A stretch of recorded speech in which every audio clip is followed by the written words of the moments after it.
Welcome to our channel Educare with dear. প্রিয় ডিএলএডের ছাত্রছাত্রী, 2022-24 সেশনের ডিএলএডের প্রথম বর্ষে যারা ফাইনাল পরীক্ষা এবছর দিতে চলেছ, তাদের ল্যাঙ্গুয়েজ 1 বা বাংলা বিষয়ে 7 ও 16 মার্কসের সাজেশনপত্র নিয়ে আজকের এই গুরুত্বপূর্ণ আলোচনা। ইতিমধ্যে তোমাদের চাইল্ড স্টাডিজ এবং ম্যাথমেটিক্সের লাস্ট মিনিট সাজেশন লং প্রশ্ন 7 এবং 16 মার্কসের এর আগের ভিডিওগুলোতে দিয়েছি, যারা পাওনি তারা অবশ্যই সার্চ করো, পেয়ে যাবে। আর আজ তোমাদের ল্যাঙ্গুয়েজ 1 বাংলা অর্থাৎ মাতৃভাষা যেটা বাংলা, সেই বাংলা ভাষার ওপর, বাংলা বিষয়ের ওপর তোমাদের লাস্ট মিনিট কিছু সাজেশনপত্র নিয়ে এসেছি। যে সমস্ত প্রশ্নগুলো কিন্তু ভীষণভাবে গুরুত্বপূর্ণ এবং এই প্রশ্নগুলো প্রত্যেকটা প্রশ্নতে তোমাদের কিন্তু ভালোভাবে দেখতে হবে। তো দেখে নাও 7 এবং 16 মার্কসের কোন প্রশ্নগুলো তোমাদের জন্য তুলে ধরা হলো। দেখো, প্রথম প্রশ্ন তোমাদের দিয়েছি, মাতৃভাষা শিক্ষাদানের কয়েকটি পদ্ধতি উল্লেখ করে যে কোনো একটি পদ্ধতি সম্পর্কে লিখুন। তো প্রশ্নটা ভালো করে একবার শুনে নাও। মাতৃভাষা শিক্ষাদানের যদি আমরা পদ্ধতি দেখি, অনেকগুলো পদ্ধতি আছে। সেক্ষেত্রে তোমরা আরোহী পদ্ধতি, অবরোহী পদ্ধতি, প্রকল্প পদ্ধতি, একাধিক পদ্ধতি রয়েছে, তার মধ্যে বেশ কয়েকটা পদ্ধতি কিন্তু পড়ে রাখবে, কারণ এখানে মাতৃভাষা শিক্ষাদানের একাধিক পদ্ধতিগুলোর নাম উল্লেখ করতে হবে এবং তারপর যে কোনো একটি পদ্ধতি সম্পর্কে বিস্তারিত আলোচনা করবে, যেমন সংজ্ঞা, সুবিধা, অসুবিধা, উদ্দেশ্য, এগুলো সম্পর্কে লিখবে। খুব ইম্পর্ট্যান্ট প্রশ্ন কিন্তু প্রথম প্রশ্নটা। 2 নম্বর প্রশ্ন দিয়েছি, দেখো, বাংলা বানান ভুলের কারণ ও তার প্রতিকার সম্পর্কে আলোচনা করো। তাহলে বাংলা বানান ভুলের আমরা একাধিক কারণ দেখতে পাই।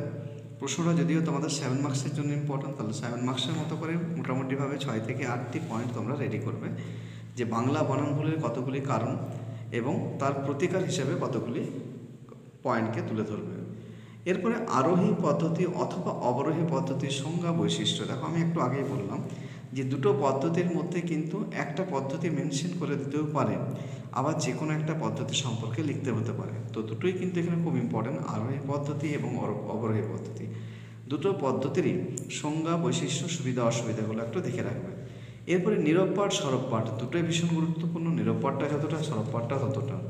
তো নীরব পাঠ অথবা সরব পাঠের সংজ্ঞা, উদ্দেশ্য, সুবিধা, অসুবিধা, এই প্রশ্নগুলো একেবারে কমন প্রশ্ন দেখবে, এই প্রশ্নগুলোই তোমাদের সাধারণত প্রশ্ন থাকবে। তো নীরব পাঠ, সরব পাঠটা দুটোকেই ভালো করে দেখে যাবে।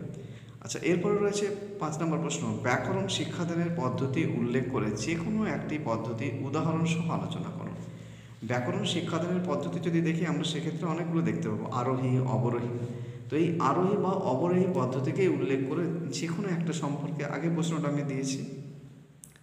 তো ব্যাকরণ শিক্ষাদানের এই দুটো পদ্ধতির মধ্যে একটা পদ্ধতি উল্লেখ করবে এবং তার সুবিধা, অসুবিধা, সংজ্ঞা, উদাহরণ, উদ্দেশ্য সবগুলোই কিন্তু বিস্তারিতভাবে লিখবে, যেমন মার্কস থাকবে। আচ্ছা, এরপর 6 নম্বর প্রশ্ন, ভাষা সহায়ক, শিক্ষা সহায়ক উপকরণগুলি কী কী, এর ব্যবহারের দিক বা গুরুত্ব। দেখো, ভাষা শিখতে গেলে অনেকগুলো উপকরণ দরকার হয়, সেই উপকরণগুলো তোমরা এখানে লিখবে, তোমাদের বইয়েতে টেক্সট বই সবাইতেই পেয়ে যাবে। তো সেই ভাষা শিক্ষার উপকরণগুলো থেকে একটা কিন্তু প্রশ্ন আসবেই এবং এখান থেকে শর্টও অনেক সময় দেয়। তো শর্ট প্রশ্ন আমি পরবর্তী ভিডিওতে দেবো। ভাষা শিক্ষার সহায়ক উপকরণগুলি কী কী, তাদের ব্যবহারিক দিক বা গুরুত্ব সম্পর্কে লেখো। পরের প্রশ্ন দেখো, প্রাথমিক স্তরে মাতৃভাষা শিক্ষাদানের উদ্দেশ্য, প্রয়োজনীয়তা। মাতৃভাষা শিক্ষাদানের উদ্দেশ্য, প্রয়োজনীয়তা 7 মার্কসের জন্য ভীষণ ইম্পর্টেন্ট। পরের প্রশ্ন, অভ্যন্তরীণ ও বহিঃমূল্যায়ন সংজ্ঞা, পার্থক্য। অনেক সময় দেয় যে অভ্যন্তরীণ মূল্যায়ন ও বহিঃমূল্যায়ন পার্থক্যটা কী, এটা শর্টের জন্য দেখে রাখবে। আচ্ছা, মূল্যায়ন, এখান থেকে কিন্তু প্রশ্ন দেয় যে নিরবিচ্ছিন্ন মূল্যায়ন ও সামগ্রিক মূল্যায়নের মধ্যে পার্থক্য লেখো। সেই প্রশ্নটাই দিয়েছি যে অভ্যন্তরীণ মূল্যায়ন, বহিঃমূল্যায়ন আর নিরবিচ্ছিন্ন সামগ্রিক মূল্যায়নের মধ্যে পার্থক্য, এটা একটু দেখে রাখবেন। আচ্ছা, এরপরে যেটা এখান থেকে দিয়েছি, একটাই প্রশ্ন 16 মার্কসে তোমাদের, সেটা হচ্ছে ক্লাস 3 থেকে 8ম শ্রেণী পর্যন্ত। খুবই ইম্পর্টেন্ট হচ্ছে ক্লাস 3 থেকে 7 পর্যন্ত বাংলা বিষয়ে যে কোনো একটা এককের ওপর একটা অনুপাঠটিকা মানে মাইক্রো টিচিং এবং ব্যাপ্ত পাঠটিকা মানে হচ্ছে ম্যাক্রো টিচিং। তাহলে মাইক্রো এবং ম্যাক্রো কিন্তু একটা করে দেখে রাখতে হবে ক্লাস 3 থেকে 7 পর্যন্ত, যদিও আমি এখানে 8 দিয়েছি, ঠিক আছে, পারলে দেখে রাখতে পারো। তাহলে অবশ্যই 16 মার্কসে একটা মাইক্রো এবং একটা ম্যাক্রো ক্লাস 3 থেকে 8 পর্যন্ত বা 7 পর্যন্ত বিষয়ের উপর দেখে রাখবে।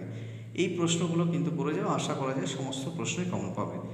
আর এর পরবর্তী ভিডিওতে তোমাদের আরও যে দুটো সাবজেক্ট রয়েছে, ইংলিশ এবং ইভিএস, সেই সাজেশনপত্রগুলো খুব শীঘ্রই নিয়ে আসছি এবং পরবর্তী ক্ষেত্রে এই প্রশ্নগুলো আলোচনা এবং শর্ট প্রশ্ন নিয়ে পরবর্তী ভিডিওতে দেখা হচ্ছে। তো ভিডিওটি ভালো লাগলে, উপকৃত হলে অবশ্যই একটা লাইক করো, বন্ধুদের মধ্যে শেয়ার করো, নতুন থাকলে অবশ্যই চ্যানেলটি সাবস্ক্রাইব করে পাশে থাকা বেল আইকনটি প্রেস করো এবং পরবর্তী ভিডিও খুব শীঘ্রই নিয়ে আসছি ইংলিশ ও ইভিএস সাজেশনপত্র।